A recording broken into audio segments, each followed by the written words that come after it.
To leave or not to leave, that is the question. And following the referendum in June 2016, the majority of the United Kingdom voted to leave the European Union. Politicians now having had over 2 years to negotiate a workable exit deal, well, Parliament is totally divided, even across all the parties. And with a deadline looming, we're now in crisis. No one appears to be able to find common ground on this matter. Therefore, I'd like to pose a question. Is there perhaps a more deeper problem? Is there a spiritual dimension that we're not grasping? Please watch this video and leave your comments, share your thoughts, as this is one of the most important matters that the United Kingdom has faced in modern times. I'm reminded of Jesus' words, "A kingdom divided against itself will fall," and let your yes mean yes and your no mean no. If you look at it, that referendum that we had in 2016 was an extraordinary event. It was a referendum, it was a choice that the political establishment never wanted to give to the British people, but in the end, Cameron was forced to. I think the truth of it is, I put so much salt on their tails, they were absolutely terrified of me. The only way of getting rid of the threat of this awful Farage and this UKIP party was to say, let's neutralise the issue, we'll give a referendum. And I think Cameron thought that by doing that, he'd get rid of me and the issue would actually die, because only a small minority of people would be stupid enough to think that we could govern our own country and make our own friends in the world. The more people started debating this issue, the more people's eyes were being opened to what the European project really was, and the more it became possible, the horror of horrors, in a referendum we could vote to leave. So I think the level of shock in the UK establishment was absolutely massive. I think it was massive too in the global establishment. There's a fellow sitting in the White House who firmly believes that he would not have been elected as president of the USA if it hadn't been for Brexit. A lot of people that went out and voted for Trump did so because they kind of thought, well, if the Brits can do it, maybe we can do it. I mean, really interesting.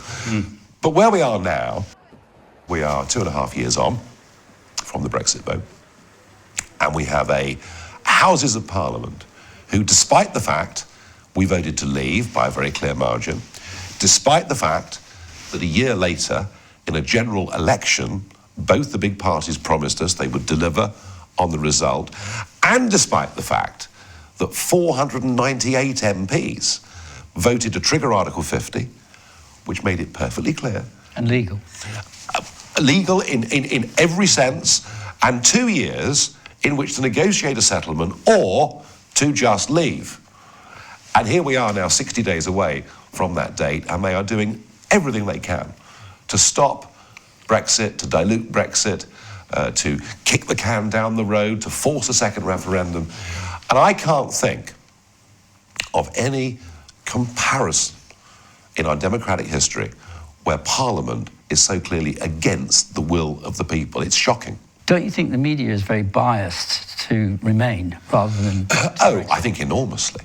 I mean, it's... Well, that's got to have fueled the fire with... It doesn't help. I mean, there is this constant negative narrative, and if you watch TV debate programmes, you will normally see 4 Remainers against 1 Leaver. Those who wanted to remain still said, look, let's just leave and get on with it. That's the way it is. Yeah, I think that's right. I think the Leave vote is now coalescing around the idea of we just go. Whatever terms we can or can't agree, we just go, because that's the only way of honouring the result. Now, Project Fear, of course, is in full cry. I mean, the latest one is they might have to introduce martial law. That's again... if we leave with no deal. Well, I'm going to suggest they might have to introduce martial law if we don't leave at all. The average man in the street wants now a change, a big-time change. We've got the longest continuous running parliament in the world. We've got something here that was called the mother of parliaments. We were seen to be the nation that developed the whole concept of parliamentary democracy. And yet what's going on now is, governments negotiate and parliaments approve or disapprove. That for centuries is how we've conducted ourselves on the world stage. But what's happened in the name of building this post-world order, with the European Union at the very epicenter of it, is they've built a new form of government where the people with the power aren't elected, can't be removed, It's power without any sense of accountability, and it's all backed up by a handful of giant multinational businesses. Always, economics is always used, economic fear is always used to try and get us to give up our liberties, to give up our freedoms, to give up those things that our grandparents and great-grandparents sacrificed so much to defend. And this is absolutely at the heart of what this is all about. And the idea that Mr. Juncker, and a bunch of unelected people in Brussels can design a new flag and say, this is now your identity. I mean, it's just for the birds. It isn't going to happen. It isn't working. And we're seeing this in Italy and France and elsewhere. And this is not some extreme form of xenophobic nationalism as they paint it out to be. No. It is a genuine belief, just as you always put the interests of your own family first before the people next door, you put the interests of your country first, and you work in a spirit of open cooperation with your neighbours. But this is what has been put forward in the last few weeks, big time in the media, is that the ordinary man in the street, you're going to lose. You're going to lose your jobs. You're financially going to be worse off because of Brexit. Yes. Really. What are the facts that you know of, Nigel, like the IMF and everything else, which the big boys at the top know we're heading for a crash anyway, and they would like to palm that off to Brexiteers?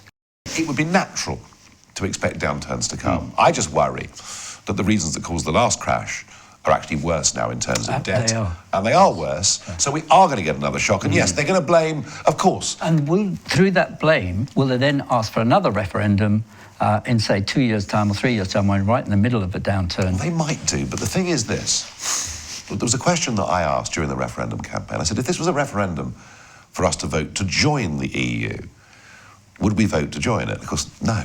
You actually see the European Union as basically the forerunner of global government. Yeah. I mean, that's what these people are pushing for. It's pretty clear who the enemy is, as far as I'm concerned. And who is that? Oh, the enemy are these giant multinational businesses who are prepared, in their own short and medium-term financial interests, to basically take down our democratic systems. A lot of our viewers understand that the world will head towards a one-world government and a new world order. What percentage of the UK actually believe in the United States of Europe, actually believe in this new world order? About 8%. What about other countries coming out, like Italy, Greece? Is this what they're really concerned about, and that it's going to just fall apart? My view is that Italy and Hungary and the others, they might try for 2 or 3 years to reform this, but in the end they'll reach the same conclusion that I reached. That actually this is unreformable, it's the wrong model, and we need to go back to the kind of thinking that we had back in 1948, where, the Council of Europe, somewhere where sovereign countries can go and sit and meet and talk about mutual issues, cross-border problems. I want to do all of that. I'm not anti-European, I never have been. I love Europe. It's a fabulous place. But what I loathe is this attempt in their glass and steel structures in Brussels to try and run all of us. Where do we go in the future? What would you say to bring some comfort to Brexiteers? Oh, that we are on the winning side here. History shows that false empires never survive. They never last. And this is a false empire that's been built in Brussels. It's got nothing to do with European cooperation. It's about the accretion of power. Tony Blair gave a very, very telling comment. He said the European project used to be about peace, but it's now about power. I'd say to Brexiteers, I know it's desperately frustrating in the short term to see what's going on. But don't worry, folks, the genie's out of the bottle, we're winning, and if we have to take them on again, we'll take them on again and we'll beat them even more heavily. Thank you for watching World in Focus, where we look at global events from a biblical perspective. Leave your comments, share your thoughts, and don't forget to hit subscribe. Thank you.